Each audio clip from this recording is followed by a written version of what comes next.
Meyli. Mağa demekten bu uyga bir ekeselep salsın. Ama onu bizden sağlıklı prokuror veretken 21 milyon dep durup. Daha kimlerge veretken oşolarga veretken. Oşolardı yok kılsın. Mayli biz ekeselep malga bereylik. Nemen de mындай sağlıklı söylөгөнгө biz karşı emeспиz. Mal көптөр кандай болот билбейм. Жайлоонун эмесин жайытты төлөйбүз. Негизи чындыгында. Мал акысын төлөйбүз, анан кийин ошол эки жандыкка салык төлөгөн туура эмес го деп ойлойм мен. Кыргызстандын бюджетин көтөрүш үчүн туура эле. Бир чети мына кээ бир адамдардыкы бизден экиден малы бар да, аз эле. Анан эми ошого да налог салса жашоого оор болуп калат.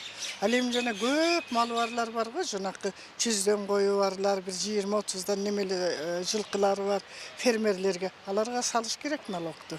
Алар как положено төлөш керек. Мен каршымын чындыгында. Менде эки уй, эки эмем бар эми. Салыгына толук эле каршымын. Сиз деле бар жокку салыкка тыгып койдуңар го. Мен өзүм эле салык сала эле, калганын баарына салып бүттү. Себеби пенсия алам да ошон үчүн сала албай атат. Болбосо мага да салык салмак да.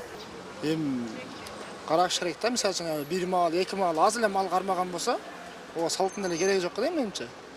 Анан атайын ошо мал бизнес кылып көп мал кармагандарга салык салса болот. Салым аз болсо төлөйбүз да, азыраак төлөсө. Биз деле мынандай немелерди багабыз, неберелерди багабыз, шартыбызга эле там салыш керек дегендей, балдарды үйлөш керек дегендей. Ошолорго деле акча кетет да. Макул эмесмин. Эч качан макул эмесмин. Илгерки капитализм убагындагыдай эле кылып эле салык салып карапайым элде жашатпоонун эле немесинде болуп атышат да. Илгери ошондой болгонго байлар кедейлерге салык салгандан кедейлер бечерелер болгон бир улагы чычка улагы болсо дагы тартып алып чыккан. Куда ошондой эле сыяктуу болуп элестейт да мага. Жок, неге макул боло элем? Биздин болгон дыйганчылыгыбыз ушу мал чарба менен. Анан да бизге ошондой салыктар болсо оор келет да, неге макул болбойбуз эми? Жогору жактагылар отуруп алып, аркыл немелерди чыгара беришет экен, эми элдин турмушу менен кеңири аралашып, таанышып көрүшсүн.